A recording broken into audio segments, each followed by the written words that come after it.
Hi hello welcome back to our channel. నేను మీ రేఖ రమేష్. ఎలా ఉన్నారు అందరూ? బాగున్నారా? సో ఈరోజు మన రెసిపీ వచ్చేసి తోటకూర పెసరపప్పు.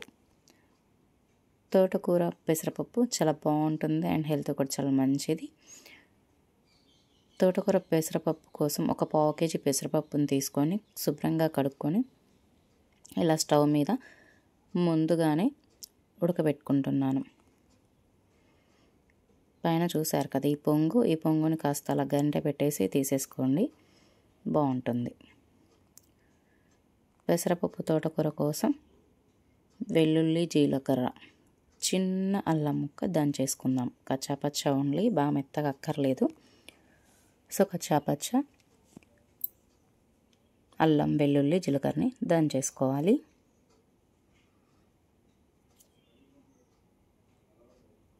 అలా దంచుకుంటూ ఉండాలి. ముక్కలు చిన్నగా ముక్కలు అయ్యేదాకా అలా దంచేసుకుంటూ అయిపోతుంది. అలాగే ముందుగా తోటకూర, ఉల్లిగడ్డ, పచ్చిమిర్చి, టమాటా చూపించినంత విధంగా సన్నగా కట్ చేసేసుకొని పక్కకు పెట్టేసుకోవాలి. సో ఏవైనా ముందుగా ఇలా ఫస్ట్ సెట్ చేసేసుకొని పెట్టేసుకున్నాం అనుకోండి, ప్రాసెస్ అనేది ఈజీగా సింపుల్గా 10 minutesలో అయిపోతుంది, ఎక్కువ శ్రమ లేకుండా. సో ఇప్పుడు స్టవ్ వెలిగించుకొని దాని మీద గిన్నె పెట్టేసుకొని మన తోటకూర పప్పుకి కావాల్సినంత ఆయిల్ వేసేసుకోవాలి. ఫస్ట్ తెలుసు కదా, గిన్నె హీట్ ఎక్కవాలి. కాస్త గిన్నె హీట్ ఎక్కిందనుకోండి, అంటే గిన్నె వేడెక్కిందనుకోండి, ఆయిల్ వేస్తే త్వరగా హీట్ అవుతుంది. హీట్ త్వరగా గిన్నె వేడెక్కడం వల్ల. సో ఇది కాస్త ఆయిల్ వేడెక్కేలోపు ఈ పప్పు ఉడుకుతుందో చూసుకోవాలి. ఆల్మోస్ట్ పప్పు కూడా ఉడికిపోవడానికి వచ్చింది చూడండి. సో త్వరగా అయిపోద్ది. ఇలా పప్పు ముందుగానే ఉడకబెట్టేసుకొని పెట్టుకున్నాం అనుకోండి, చాలా ఈజీగా అయిపోతుంది. సో ఇప్పుడు ఆయిల్ హీట్ ఎక్కింది కదా, తాలింపుది గింజలు అందులో వేసేసుకోవాలి. పోపు దినుసులు, ఆవాలు, శనగపప్పు, మినప్పప్పు, జీలకర్ర ఇవన్నీ వేసుకొని కాస్త వేగుతూ ఉండాలి. కొంచెం వేగాలండి. మన ఫ్రై కాస్త వేగాక అందులో ఒకటో రెండో మన ఇష్టమైనన్ని ఎండుమిర్చి కూడా వేసేసుకోవాలి.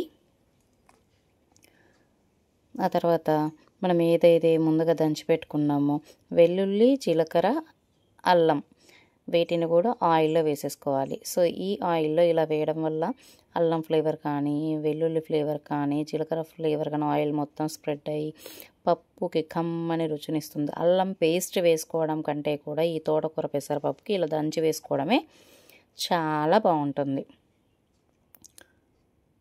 సో కొంచెం హింగువ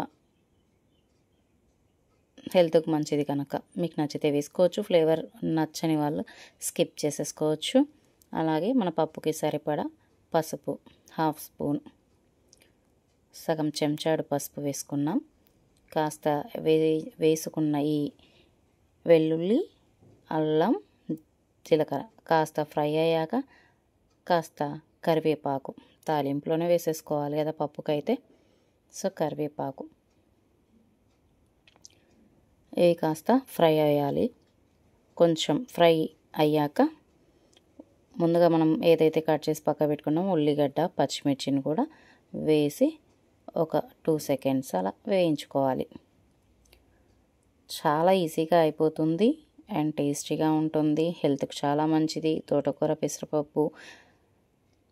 పెసరపప్పు ప్రోటీన్, తోటకూర ఐరన్.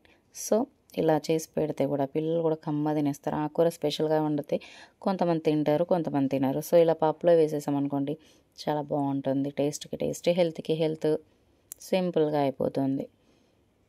సో ఈ ఉల్లిగడ్డలు, పచ్చిమిర్చి కూడా ఒక 2 minutes అలా ఫ్రై అవ్వాలి. మీడియం ఫ్లేమ్లో లేదా హై ఫ్లేమ్లో కూడా పెట్టేసుకోవచ్చు. ఉల్లిపాయలు కనుక పెద్ద ఇందులో మాడే ఐటమ్స్ కూడా ఏమీ లేవు కనుక హ్యాపీగా ఫ్రై చేసేసుకోవచ్చు, ఫ్లేమ్ ఎక్కువ పెట్టేసి కూడా. సో మధ్య మధ్యలో కలుపుకుంటూ అయిపోతుంది. ఎలాగో మన పప్పు ప్రాసెస్ అయ్యేదాకా స్టవ్ దగ్గరే ఉంటాం, అటు ఇటు వెళ్ళకుండా కనుక కలిపేసేసుకొని టమాటా ముక్కలు కూడా వేసేసుకొని కాస్త మెత్తబడేంత వరకు వేయించుకోవాలి. టమాటాలు పప్పు వేసాక కూడా వేసుకోవచ్చు, కానీ అప్పుడు ఏంటంటే ఉడకవండి, ఎంతైనా కసకస ఉంటాయి. సో తొందరగా పిల్లలు కానీ పెద్దలు కానీ నచ్చదు. అదే కాస్త ఆయిల్లోనే వేసి 2 నిమిషాల పాటు ఫ్రై చేసుకున్నాం అనుకోండి, మెత్తబడిపోతుంది టమాటా, దాని గుజ్జు కూడా అందులోకి వచ్చేస్తుంది. సో కొంచెం టేస్ట్కి సరిపడా ఒక స్పూనున్నర సాల్ట్, ఇది మన టేస్ట్కి తగ్గట్టు ఎవరికి తగ్గట్టు వాళ్ళు వేసుకోవడమేనండి. ఇంత అంత అని ఉండదు కదా. స్పూనే వేసుకొని తినే వాళ్ళు ఉంటారు, స్పూన్ అండ్ హాఫ్ వేసుకునే వాళ్ళు తినేవాళ్ళు ఉంటారు. సో కారం ఏదో ఒక సగం చెంచాడు వేసాను అంతే. ఇంకో 2 మిర్చీలు ఎక్కువ వేసుకుంటే ఆ సగం చెంచాడు కూడా అవసరం లేదు. అలాగే ధనియా పొడి, జీరా పొడి అనేది కంపల్సరీ వేసుకుంటాం ఫర్ టేస్ట్ పర్పస్, ఎందుకంటే టేస్టీగా ఉంటుంది అండ్ హెల్త్కి కూడా మంచిది. సో ఇవన్నీ వేసుకొని కాస్త 2 నిమిషాల పాటు బాగా ఫ్రై చేసేసుకున్నాం అనుకోండి, అయిపోతుంది.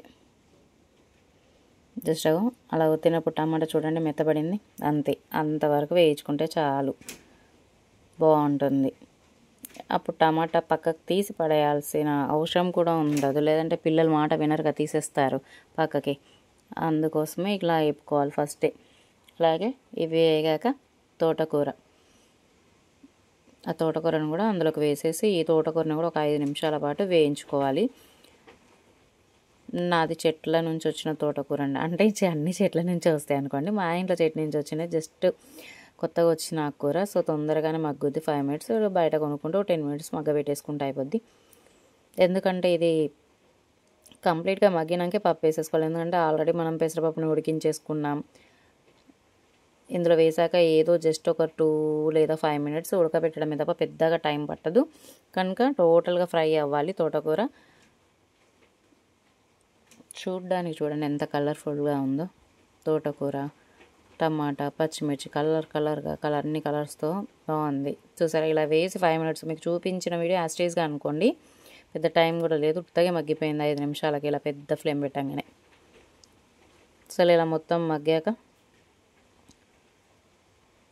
మనం ఏదైతే ఫస్ట్ ఉడకబెట్టుకొని పక్కకు పెట్టేసుకున్నామో ఇక ఆ పప్పుని తీసుకొచ్చేసి ఈ గిన్నెలోకి పంపేసుకోవాలి.